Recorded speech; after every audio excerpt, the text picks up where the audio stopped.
Bonsoir, chers frères et sœurs en Christ. C'est véritablement une joie, je vous ai toujours dit, pour moi de prêcher l'évangile, parce que l'évangile, c'est la joie que je ressens chaque fois que je parle de Jésus-Christ de Nazareth. Christ m'a sauvé et je dois le prêcher, l'annoncer, comme tout vent contraire. Je suis Michael Boguy, disciple de Christ et serviteur du Dieu vivant. Voilà, nous avons commencé avec les signes qui montrent effectivement qu'un homme de Dieu marche dirigé par la puissance du Saint-Esprit. Voilà, et nous avons pris plusieurs passages dont on a échangé, mais nous sommes aujourd'hui sur le deuxième point, parce que le premier point, un homme de Dieu, le signe qui va montrer qu'il marche avec le Saint-Esprit, c'est son respect et son amour pour la parole de Dieu. Ça, c'est l'élément numéro 1. Le deuxième point que nous allons aborder ce soir, c'est que lorsqu'un homme de Dieu est dirigé par le Saint-Esprit, le cœur de l'homme de Dieu est sensible au salut des âmes et aux souffrances des êtres humains. C'est-à-dire, le salut des âmes devient un fardeau pour lui. Parce qu'il a été appelé par Dieu pour entrer dans la grande commission pour un objectif, qui est lequel? Celui de sauver des âmes, celui de vider l'antichambre de l'enfer. Donc, un homme de Dieu qui n'a pas l'amour des âmes qui se perdent n'est pas dirigé par le Saint-Esprit. Ça, il faut le dire. Nous allons ouvrir la parole de Dieu dans Actes chapitre 13, verset 47. Actes chapitre 13, verset 47, qui dit: en effet, tel est l'ordre que le Seigneur nous a donné. Je t'ai établi pour être la lumière des nations, pour apporter le salut jusqu'aux extrémités de la terre. Prions le Seigneur. Notre Père et notre Dieu, nous sommes ce soir sur le deuxième signe qui montre qu'un homme de Dieu est rempli du Saint-Esprit et dirigé par l'Esprit de Dieu.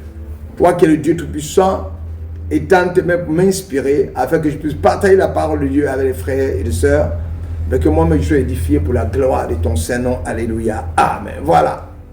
Lorsqu'un homme de Dieu est dirigé par le Saint-Esprit, le cœur de cet homme de Dieu est sensible au salut des âmes et aux souffrances des êtres humains. Ça, c'est clair. Si vous avez un homme de Dieu qui n'est pas sensible au salut des hommes, c'est qu'il n'est pas dirigé par le Saint-Esprit. Il n'y a pas de débat dedans. C'est assez clair. Parce que le Saint-Esprit est sensible au salut des âmes. Le Saint-Esprit est l'Esprit de Dieu qui donne les différents dons commandés par Jésus-Christ de Nazareth. Voilà pourquoi on dit que Jésus-Christ, il est le chef de l'Église. Et le Saint-Esprit est quoi? L'administrateur. Ça, c'est une très belle phrase.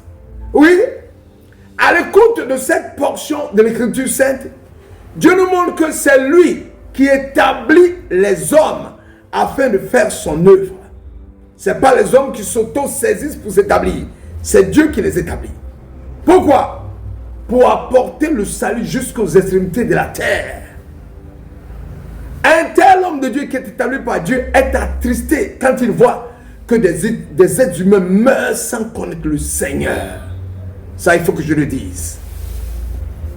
Un tel homme de Dieu qui voit des êtres humains mourir sans connaître le Seigneur, s'il est rempli de l'Esprit de Dieu, s'il est dirigé par l'Éternel des armées, cet homme de Dieu mettra toutes sortes de stratégies d'évangélisation possibles en place dans l'optique de sauver ces âmes qui se perdent, afin de vider, comme je le disais tout à l'heure, l'antichambre de l'enfer. Cet homme de Dieu est rempli de l'Esprit de Dieu, tant sensible à la cause des choses qui touchent au cœur de Dieu. Il va éviter de voir, pour lui, il fera tout pour éviter de voir des êtres créés à l'image de Dieu périr. En effet, lorsque vous êtes rempli du Saint-Esprit, vous êtes d'une sensibilité à l'extrême, c'est-à-dire sensible à tout ce qui touche au cœur de Dieu. Ce qui a l'air de ne pas signifier grand-chose pour certains hommes de Dieu, vous attriste énormément de l'intérieur. Lorsque le Saint-Esprit vous conduit, il trie vos désirs et il trie les actes que vous devez poser en tant que serviteur de Dieu. Avec le Saint-Esprit, vous n'adoptez pas n'importe quel comportement. Vous êtes en alerte maximum afin de ne pas pécher pour attrister le Saint-Esprit. Vous évitez le péché parce que le Saint-Esprit en vous, chaque fois que vous posez un acte, même quand vous disputez avec des gens, même quand vous élevez le ton, même quand vous posez un acte, quand vous entrez chez vous, le Saint-Esprit vous réprimande. Il trie vos actes, il trie vos actions, il trie votre façon de vivre. Oui, parce qu'il y a des comportements qui attristent le Saint-Esprit. La Bible déclare dans Éphésiens, chapitre 4, verset 3, attristé par le Saint-Esprit. C'est écrit. Je voudrais te dire que le Saint-Esprit est l'Esprit de Dieu. Et à ce titre, le Saint-Esprit est attristé par le péché et les mauvais comportements, puisqu'il est une personne dotée d'intelligence, de volonté et d'émotion. Tu dois le savoir. Très important. Comme je disais, le Saint-Esprit est l'Esprit de Dieu. Et à ce titre, le Saint-Esprit est attristé par le péché et les mauvais comportements, puisqu'il est une personne dotée d'intelligence, de volonté et d'émotion. La colère, l'amertume, la calomnie, la duplicité, l'hypocrisie attristent le Saint-Esprit. Le désir du Saint-Esprit, c'est de voir les créatures faites à l'image de Dieu, à la ressemblance de Dieu, revenir au Dieu Tout-Puissant, qui a offert le salut alimentaire de façon gratuite. Le Saint-Esprit œuvre pour le salut de l'humanité et l'édification de l'Église. Un homme de Dieu qui dit aimer Dieu et son œuvre n'aura pas pour première mission que le salut des âmes. Le salut des âmes sera son fardeau. Un tel homme de Dieu n'aura pas d'agenda caché. Son agenda ne sera pas différent de celui de Jésus-Christ, qui n'est rien d'autre que la grande commission, c'est-à-dire le salut des âmes. Il faut dire que la grande commission est la seule activité qui ne crée pas de la joie sur terre, qui n'est pas notre joie à nous-mêmes. Mais la grande commission, lorsque nous gagnons des âmes, c'est la joie au ciel depuis la terre. La joie au-dessus de toutes nos joies. Selon Luc chapitre 5, verset 7. Pour dire que toutes les âmes ont la même valeur aux yeux de l'Éternel, l'homme de Dieu doit regarder les âmes au même titre les unes que les autres. Parce que qu'est-ce qu'il fait dans Luc chapitre 5, verset 7? Il a 99 âmes qui n'ont pas besoin d'être sauvées. Il va chercher une seule âme qui est perdue.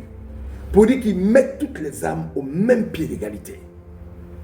Un homme de Dieu qui est rempli de l'Esprit de Dieu et qui fait l'œuvre de Dieu, qui marche avec le Seigneur, recherche toujours le salut des âmes.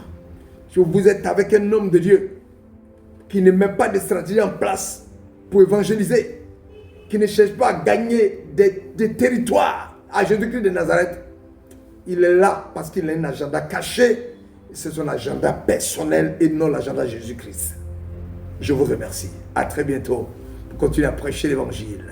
Soyez bénis en vos rangs de qualité.